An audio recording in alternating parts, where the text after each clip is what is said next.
Bom dia a todos, meu nome é Sheila Martins e, em primeiro lugar, desculpa por não poder estar pessoalmente aí para conversar com vocês, mas achamos uma forma então de enviar a minha contribuição para esse simpósio tão importante. Eu vou falar então sobre a interação com o governo e com as organizações de AVC para desenvolver um sistema nacional de atendimento ao AVC, a nossa experiência aqui no Brasil. Eu não tenho nenhum conflito de interesse para declarar, então passando para o terceiro slide.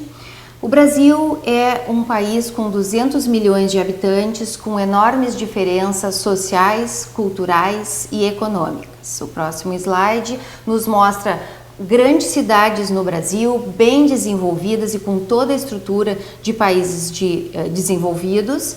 E no próximo slide nós vemos cidades pequenas, com população muito pobre, alguns vivendo próximos de rios. Então, como fazer para desenvolver um sistema com locais tão diferentes?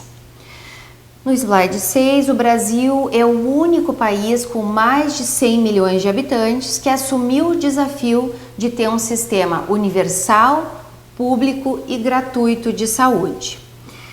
No slide 7 nos mostra que a assistência médica no nosso país é paga pelo governo federal e apenas 20 a 25% da população tem seguro de saúde adicional.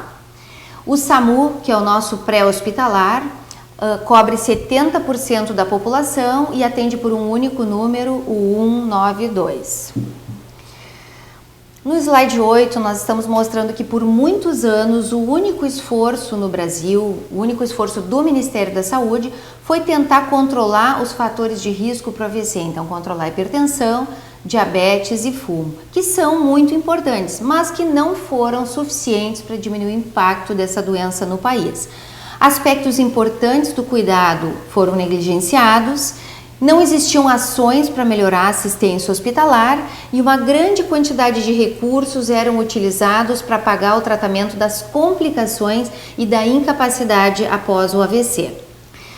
Então, no slide 9, nós vamos mostrar o desenvolvimento das ações em relação ao AVC no país. Em 1996 foi fundada a Sociedade Brasileira de Doenças Cerebrovasculares. No ano seguinte foi fundada a primeira unidade de AVC no Brasil, em Joinville. Em 2002 foi aprovado o RTPA para trombólise endovenosa no país. Em 2002 foi iniciada a organização do tratamento agudo do AVC, inicialmente nos hospitais privados.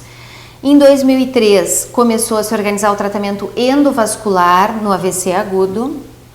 Em 2005 se começou então a organização nos hospitais públicos sem recursos financeiros do governo, mas com recursos locais, ou dos hospitais ou das secretarias de saúde. No slide 10, então, nós temos os argumentos que o Ministério da Saúde nos dava para não organizar o tratamento agudo do AVC no Brasil.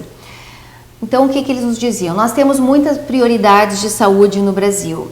Não é seguro tratar pacientes com RTPA em nossas salas de emergência e nós não temos leitos suficientes na unidade de terapia intensiva. Não temos espaço para as unidades de AVC.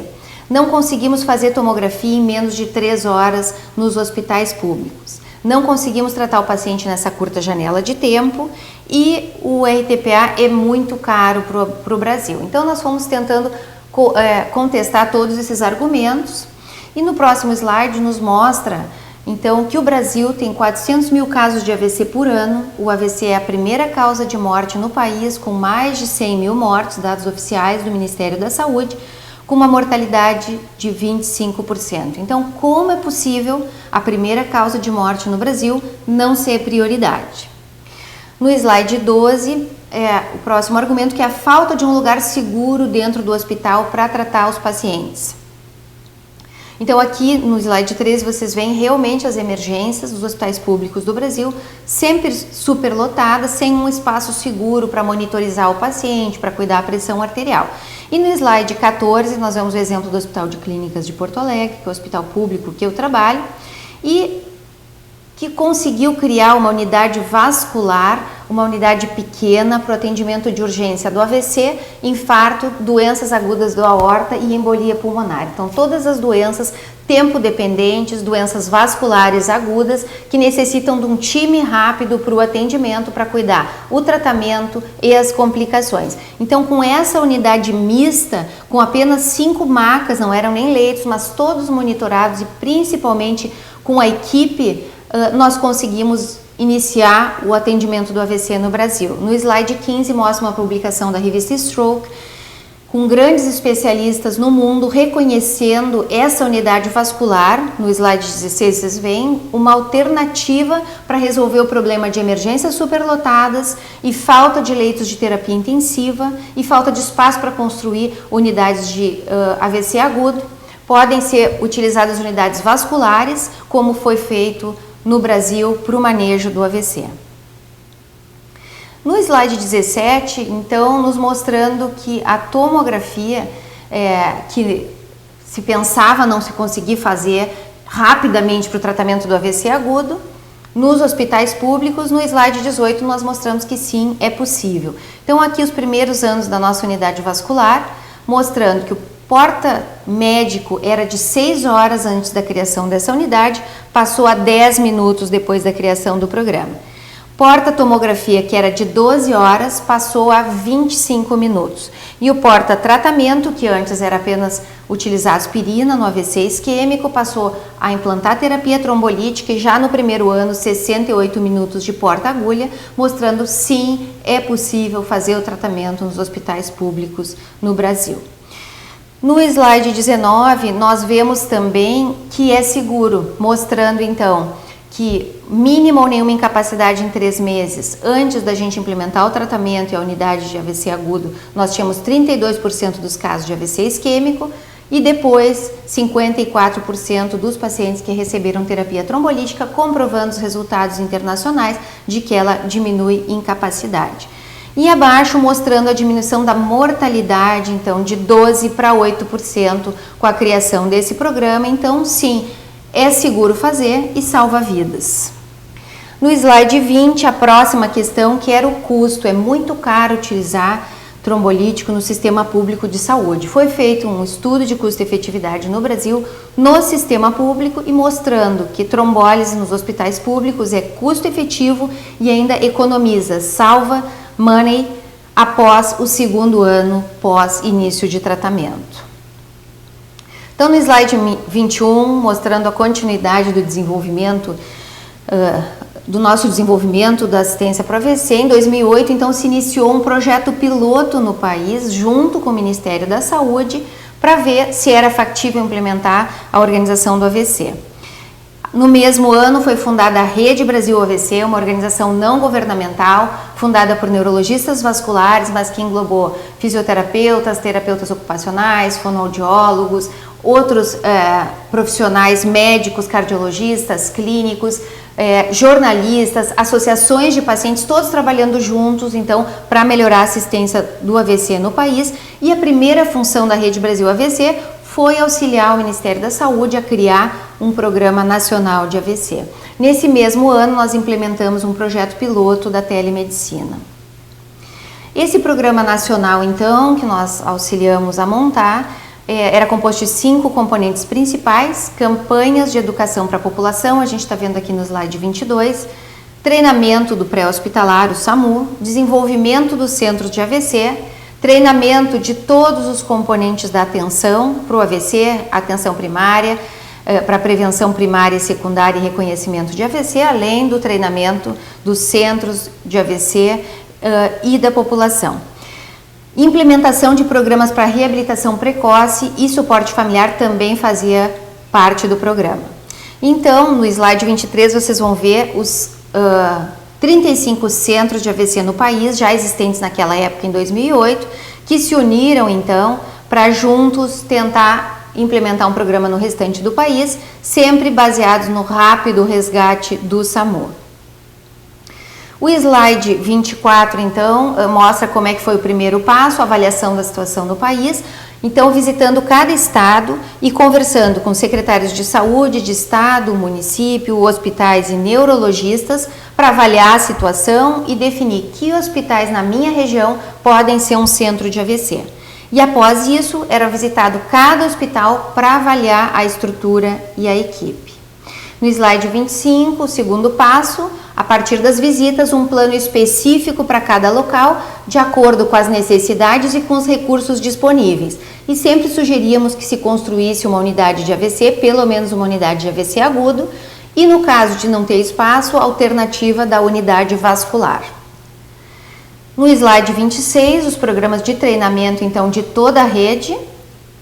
No slide 27, o programa de telemedicina, que foi implantado, o piloto, então, em 2008, na cidade de Canoas, com um pouco mais de 300 mil habitantes, e que em um ano se conseguiu tratar com trombólise 35 pacientes, com mínima ou nenhuma incapacidade em 3 meses, nós conseguimos 51% dos pacientes, taxa de hemorragia intracraniana sintomática 2,9% e mortalidade 5,7%, ou seja, resultados semelhantes da literatura internacional e semelhantes aos dos nossos centros de AVC, mostrando que sim, a telemedicina é possível no Brasil. O slide 28 mostra então o projeto piloto no país 2008 e 2009, foram visitados 22 dos 26 estados, 90 hospitais avaliados, implementação de centros de AVC com os investimentos locais, ainda não tinha recurso do Ministério da Saúde. Com os bons resultados do projeto piloto no sul do Brasil, incluindo a telemedicina, se viu que sim, era factível implementar no restante do país. E em outubro de 2012, nós tínhamos 90 centros de AVC já implantados, com uma média de 14 por ano, nos 4 anos, com recursos locais. O slide 29, então, mostra que em 2009 nós começamos mais forte com as campanhas de educação na população. E em 2012, em abril, a publicação da Política Nacional de AVC pelo Ministério da Saúde, então vendo que a experiência no Brasil foi boa e que sim, o Ministério da Saúde tinha que financiar isso em mais larga escala. Então o slide 30 mostra as duas portarias, uma que aprova o trombolítico RTPA no sistema público de saúde, agora pago pelo Ministério da Saúde, e a segunda que habilita os centros de AVC no país em 3 tipos diferentes. O slide 31, então, mostra também que foi implementada a linha de cuidado do AVC, que é a organização, então, de toda a rede de atenção, desde o pré-hospitalar, o hospitalar e o pós-hospitalar, cada um sabendo o seu papel no fluxo de atendimento do paciente. E no próximo slide 32, mostrando a rede de urgência, mostrando então que o hospital, o SAMU, a unidade básica de saúde, todos sabem protocolos para melhor atenção possível do paciente com AVC. No slide 33, então, mostra a habilitação dos centros de AVC. O centro tipo 1 tem a estrutura básica para o atendimento do AVC, incluindo trombólise endovenosa, serviço de emergência 24 horas, tomografia 24 horas, leitos monitorados e neurologista disponível 24 horas por dia, 7 dias por semana. Esse neurologista pode estar disponível no local de plantão ou por on-call, né, de sobreaviso, ou por telemedicina para assistir o atendimento de urgência do paciente. E o trombolítico pago pelo Ministério da Saúde. O tipo 2 tem tudo que tem o tipo 1, mas ainda tem uma unidade de AVC aguda, uma unidade específica para atendimento de pacientes com AVC, com pelo menos 5 leitos monitorados e com time treinado para esse atendimento. Esses hospitais com unidades de AVC agudo recebem um pagamento extra do Ministério da Saúde para ajudar o financiamento da equipe técnica para essa unidade. E o hospital tipo 3 tem tudo que tem o tipo 2 e ainda tem uma unidade de AVC integral, não só a unidade para atendimento de urgência, mas também uma unidade para reabilitação precoce desse paciente, com fisioterapeuta, fonoaudiólogo, terapeuta ocupacional, assistente social, então todo o time que leva esse paciente ao melhor estado funcional possível. Esse hospital tipo 3 pode ter a unidade aguda junto com a unidade de reabilitação, então uma unidade integral única, ou pode ter separadamente a de agudo e a de reabilitação. No slide 34, também mostra o lançamento em 2012 do Curso Nacional de AVC, que foi um curso, então, no slide 35, junto com a Associação Médica Brasileira, as nossas sociedades médicas de doença cerebrovascular e de neurologia e o Ministério da Saúde, onde cada aluno online entra com uma senha. No slide 36, ele faz uma pré-avaliação, assiste a aula e depois faz uma avaliação final. E o slide 37 mostra como é que a gente enxerga essa aula, a gente enxerga a foto do professor, escuta o professor falando e vai vendo os slides à medida que a aula vai passando. No slide 38 mostra que nós já temos mais de 5 mil médicos treinados com esse curso online e mais de 3 mil outros profissionais da saúde. Nós pretendemos lançar também esse curso em toda a América Latina, numa iniciativa da Latin American and Caribbean Stroke Network ainda esse ano, junto com a World Stroke Organization. O slide 39, então, mostra que em 2012, em outubro, foram habilitados os 2 primeiros hospitais no país como centros de AVC pelo Ministério da Saúde durante o Congresso Mundial de AVC no Brasil. Nesse mesmo ano, o Brasil ganhou o prêmio de melhor campanha mundial. E aqui o slide 40, então, mostrando a fotografia do Congresso, do ministro assinando os 2 primeiros centros e da premiação pela melhor campanha mundial. E no slide 41, então, onde nós estamos hoje? Quais as diferenças entre as unidades de AVC e qual o impacto? Então, no slide 43, mostra de novo aquela nossa primeira unidade do Hospital de Clínicas em 2006, 2007, que em 2008 passou então a uma grande unidade com 9 leitos, com uma equipe multidisciplinar treinada, mas uma unidade ainda de atendimento agudo. No slide 45, o que nós fazíamos então com esse paciente depois do atendimento de urgência? Ele voltava para a sala de observação no meio de outros pacientes, sem condição de sair precoce do leito, sem fisioterapia, sem avaliação de disfagia, e aí nós perdíamos muitas vezes o benefício daquele tratamento na unidade de fase aguda. O que mudou depois do programa do Ministério da Saúde? Vocês vão ver no slide 46 com a unidade de AVC integral. Eu, além de ter o atendimento de urgência na unidade especializada aguda, agora o meu paciente sai dali para um leito simples, mas que tem uma poltrona do lado, tem um monitor na metade dos leitos para monitorar arritmias e complicações do paciente, pressão arterial, e o mais importante, tem um time completo de fisioterapeuta, enfermagem, nutricionista, fonoaudiólogo, farmacêutico, psicólogo, para tentar com que esse paciente tenha melhor atendimento na fase aguda e o melhor atendimento na reabilitação possível. E o que nós vimos que mudou então com a implementação da nova unidade, a unidade integral de AVC, que é o que está sendo implementado em todo o país? Em um ano, 603 pacientes com AVC foram atendidos no Hospital de Clínicas, 75% assistidos na unidade de AVC. Por quê? Porque não teve espaço para todos, então apesar de nós termos então 10 leitos exclusivos para atendimento de AVC na unidade de internação e 5 na urgência, ainda faltam leitos para os nossos pacientes. O mais importante, a avaliação de disfagia. Antes da unidade integral, nenhum paciente era avaliado antes de comer. Já nos primeiros 6 meses, 65% dos pacientes eram avaliados pela fonoaudióloga antes da primeira alimentação. Mobilização precoce, nenhum paciente saía antes de 48 horas do leito. No primeiro ano, 75% dos pacientes saíam do leito precocemente, ou seja, nas primeiras 48 horas. O slide 48, então, mostrando a mobilização precoce, que 81% dos pacientes já saía no primeiro dia do leito, evitando, então, as complicações da imobilidade. Com a equipe multidisciplinar, se começou o aperfeiçoamento das técnicas de reabilitação, então no slide 49, para facilitar então o atendimento e a mobilidade desse paciente. E o slide 50 mostrando o grande impacto da avaliação da disfagia na pneumonia, com uma queda de 17% de pneumonia na unidade quando era só de AVC agudo, para 9% na unidade de AVC integral.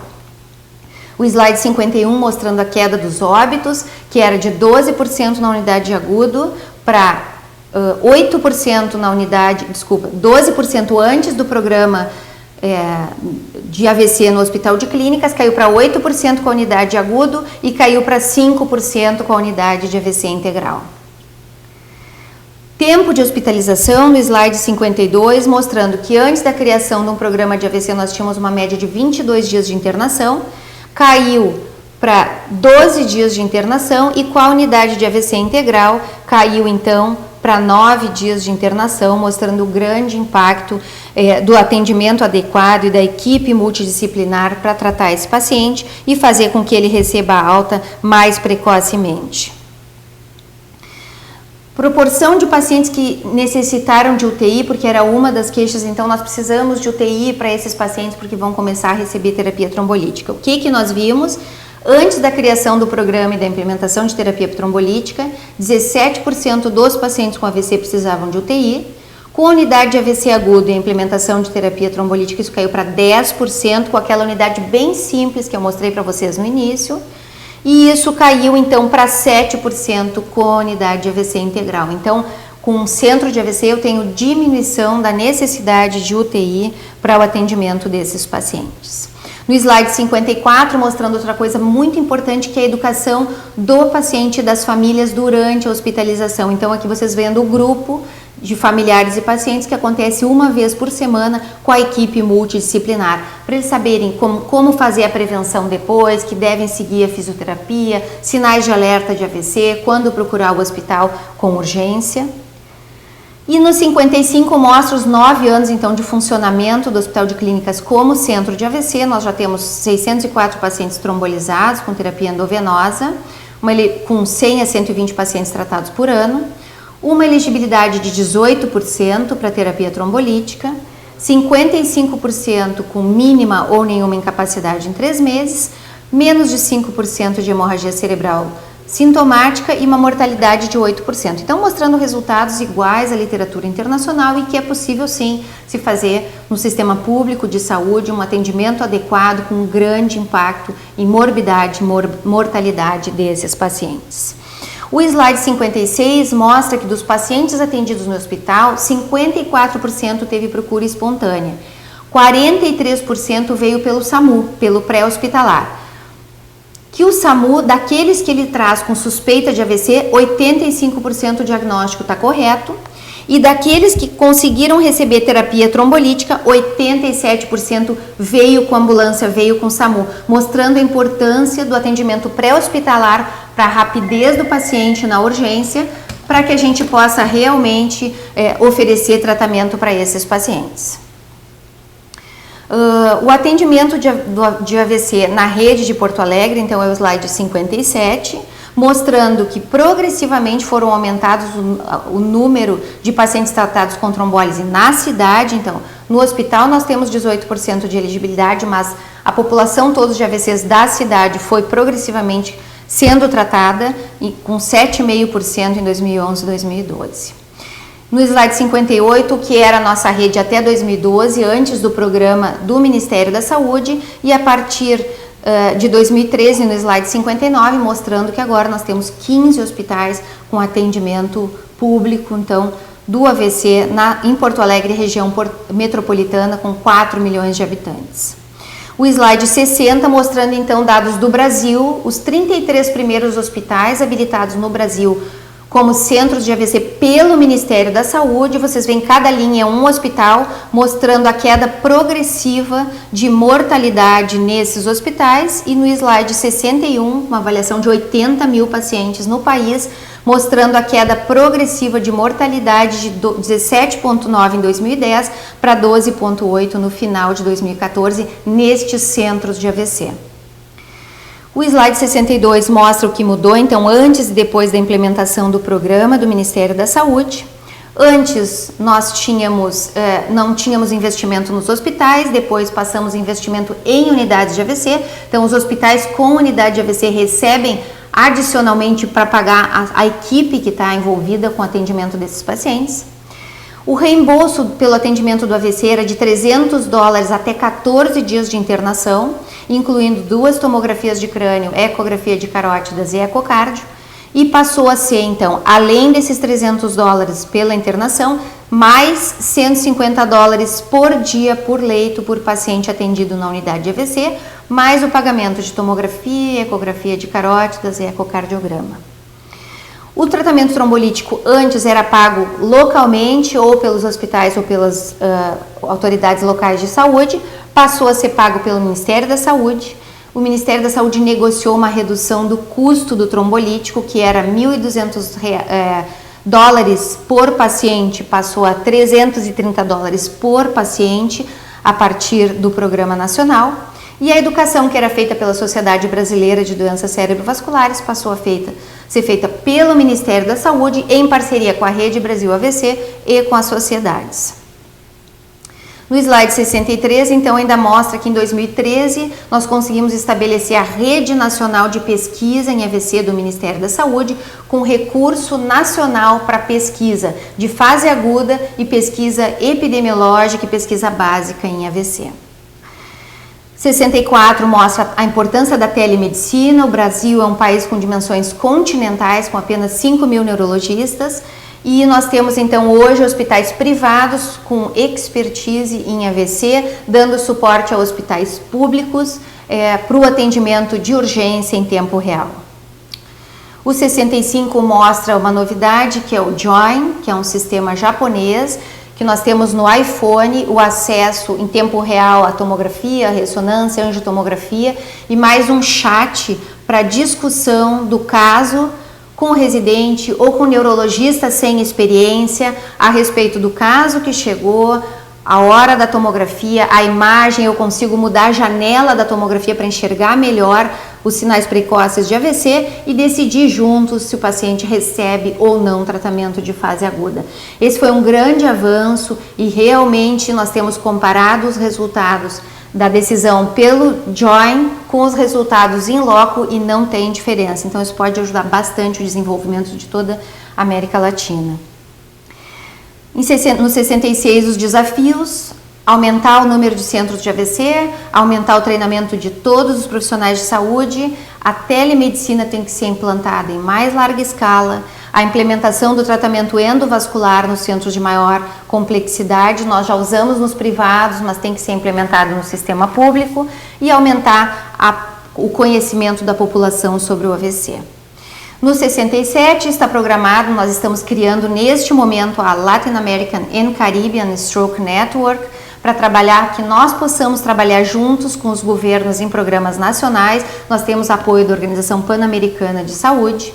Em 29 de outubro nós pretendemos uma grande campanha em toda a América Latina, conjunto com a Sociedade Ibero-Americana de Doenças Cerebrovasculares.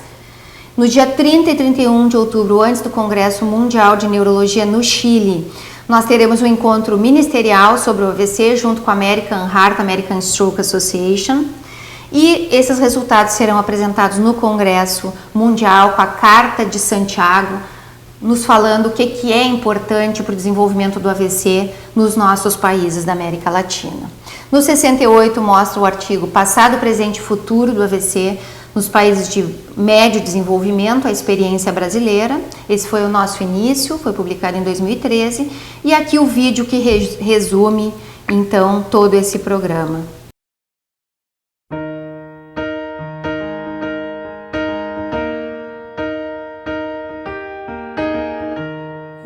The moment we needed the most,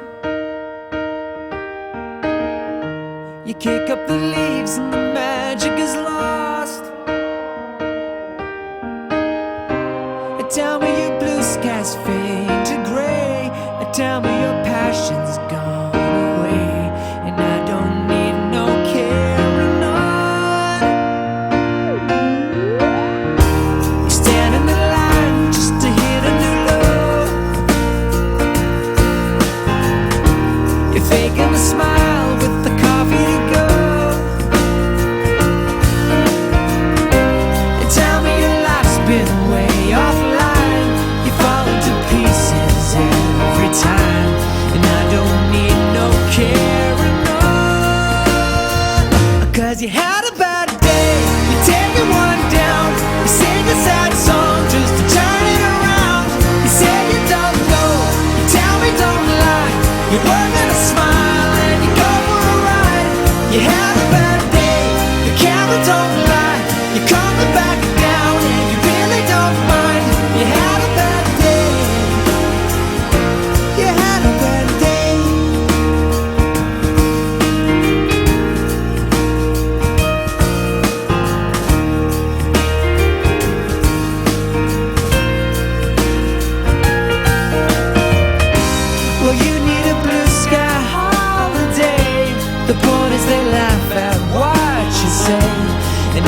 don't need no caring.